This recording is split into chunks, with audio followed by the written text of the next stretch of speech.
بسم اللہ الرحمن الرحیم۔ السلام علیکم ویورز، اس ویڈیو میں ہم حضرت موسیٰ علیہ السلام کے بارے میں قرآن و سنت کی روشنی میں مکمل تفصیلات اور معلومات حاصل کریں گے۔ ویڈیو شروع کرنے سے پہلے میری آپ سے گزارش ہے کہ اگر چینل کو سبسکرائب نہیں کیا ہے تو سبسکرائب کر لیں، اور اگر آپ کو ویڈیو پسند آئے تو ویڈیو کو لائک اور شیئر کیجیے گا۔ حضرت موسیٰ علیہ السلام۔ حضرت موسیٰ علیہ السلام کا لقب کلیم اللہ تھا۔ نسب مبارک کے لحاظ سے حضرت موسیٰ علیہ السلام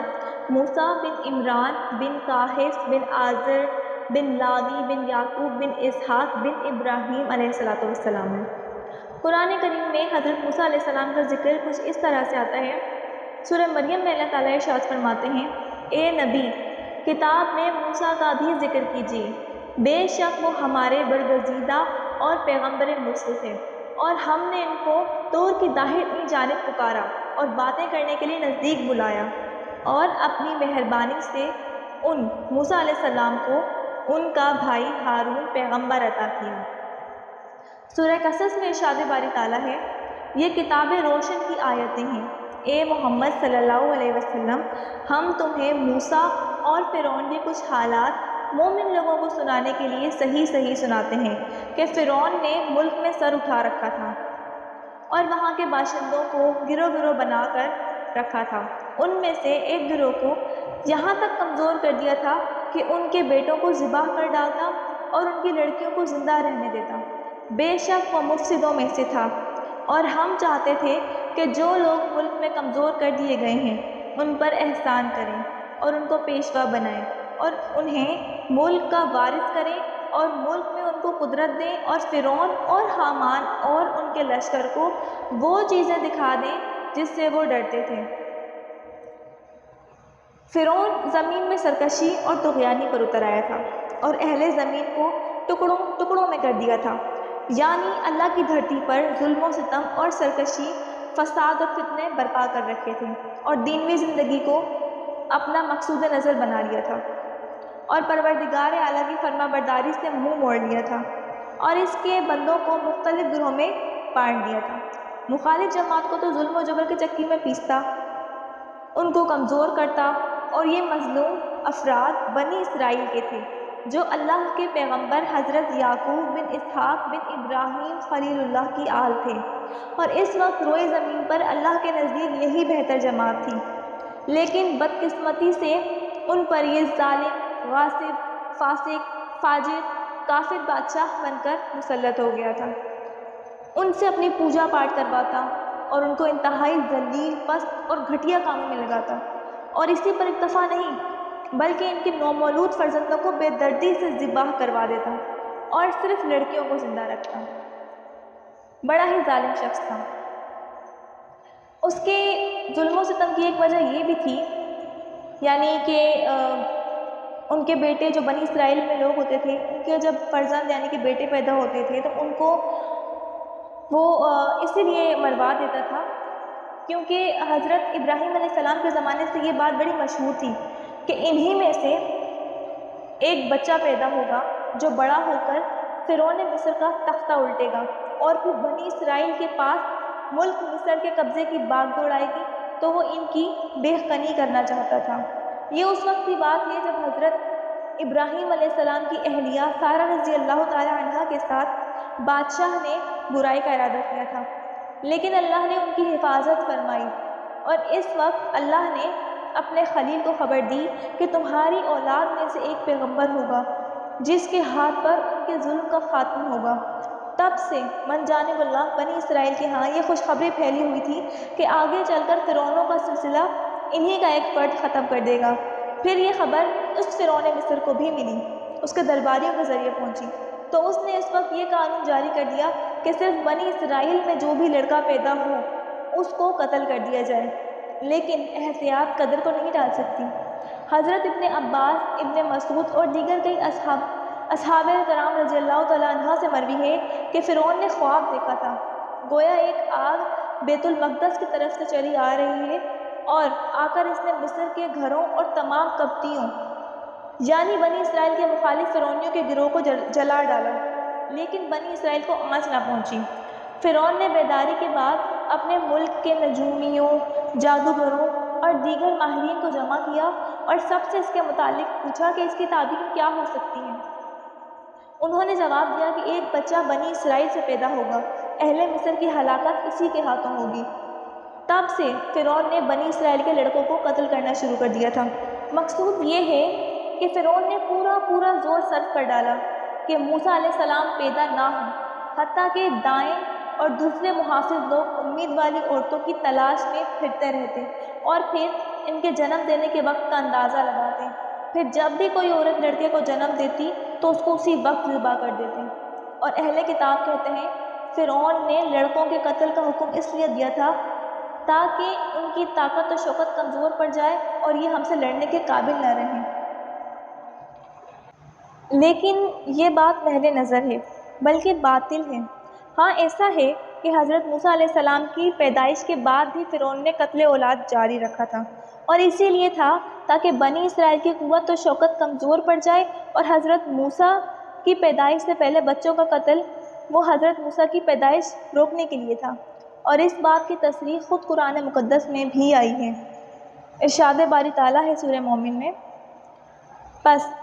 جب وہ ان کے پاس ہماری طرف سے دین حق لے کر پہنچے تو کہنے لگے کہ جو اس کے ساتھ خدا پر ایمان لائے ہیں ان کے بیٹوں کو قتل کر دو اور بیٹیوں کو زندہ رہنے دو۔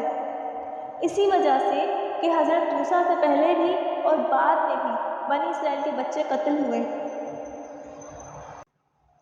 جس پر بنی اسرائیل نے کہا کہ اے موسیٰ، تمہارے آنے سے پہلے بھی ہم کو اذیتیں پہنچتی رہی ہیں اور آنے کے بعد بھی۔ تو خلاصہ یہ نکلتا ہے کہ فرعون نے پہلے بچوں کے قتل کا حکم موسیٰ علیہ السلام کے وجود کو ختم کرنے کے لیے دیا تھا،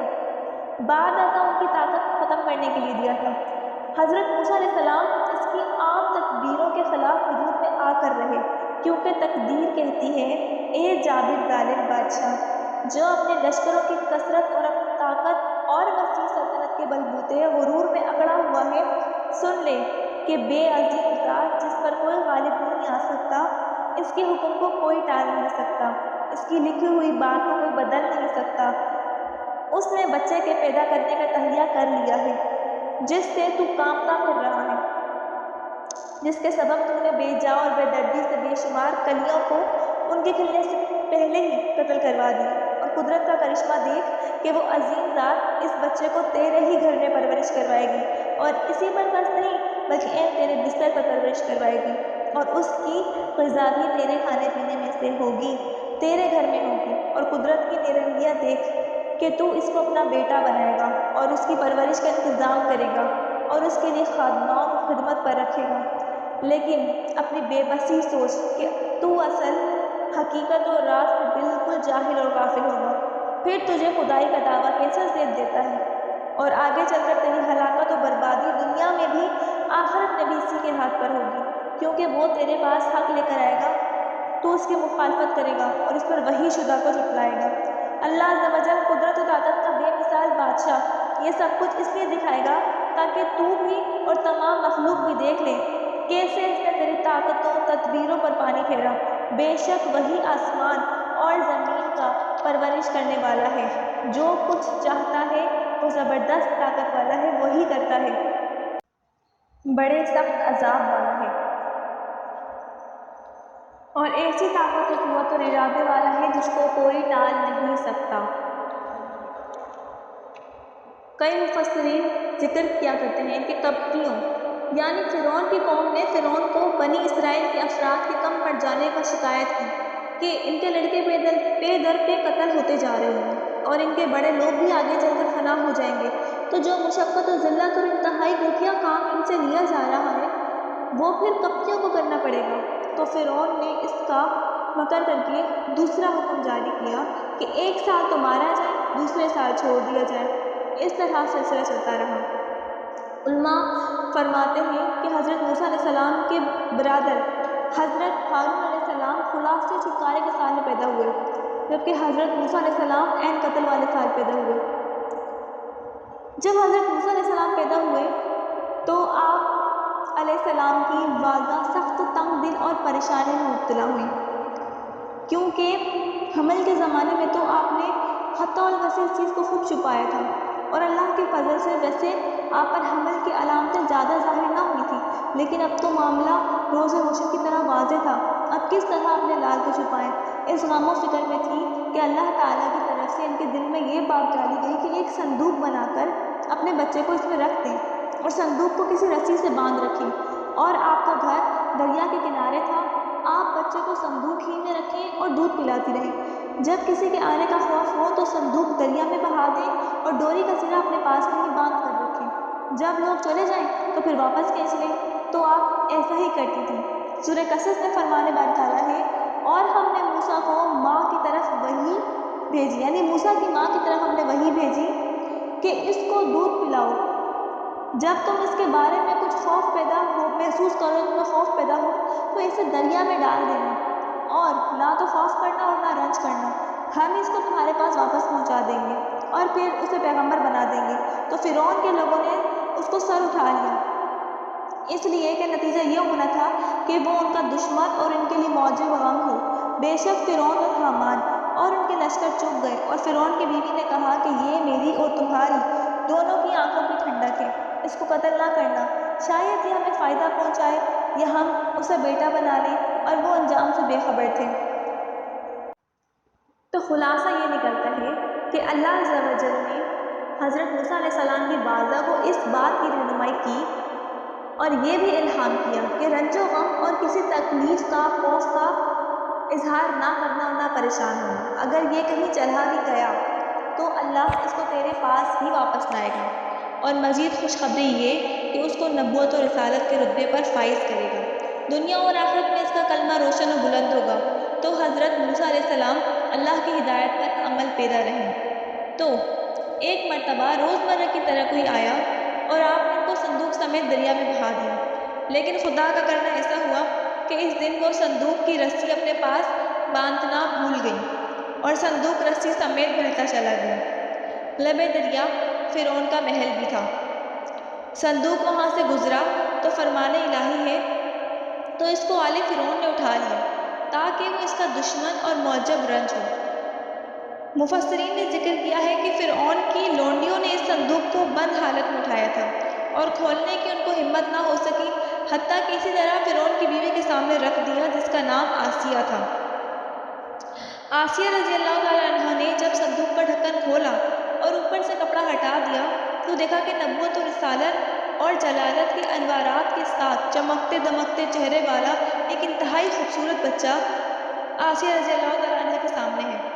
تو جیسے ہی نظر اس چاند چہرے پر پڑی تو بچے کی سخت محبت ان کے دل میں فوراً جاگزی ہوئی۔ پھر فرعون آیا تو اس نے پوچھا کیا ہے یہ، اور اس کو ذبح کرنے کا حکم جاری کر دیا۔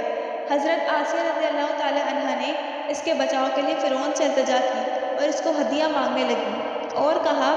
یہ میری آنکھوں کی ٹھنڈک ہے اور تیری بھی۔ توجہ کیجیے، فرعون نے جواب دیا یہ تیری آنکھوں کی ٹھنڈک ہوگی، میرے لیے نہیں، یعنی مجھے اس کی کوئی ضرورت نہیں ہے، اور در حقیقت اس کی یہی بد کلامی اس کو مار گئی۔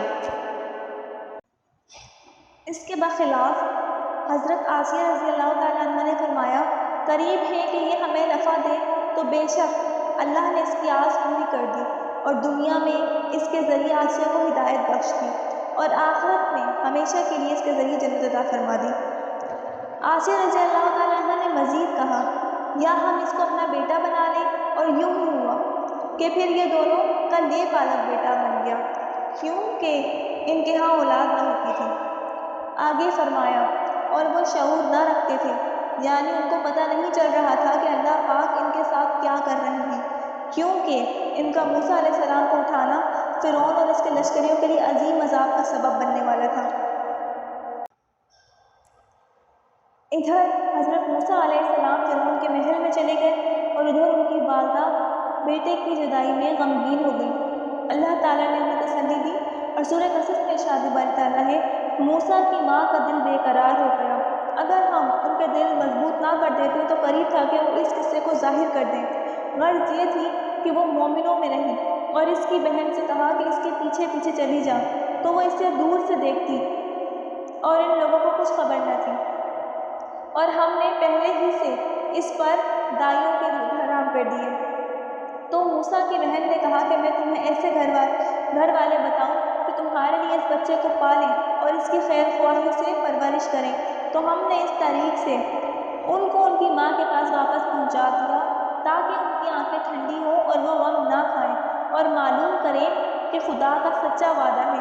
لیکن یہ اکثر نہیں جانتے۔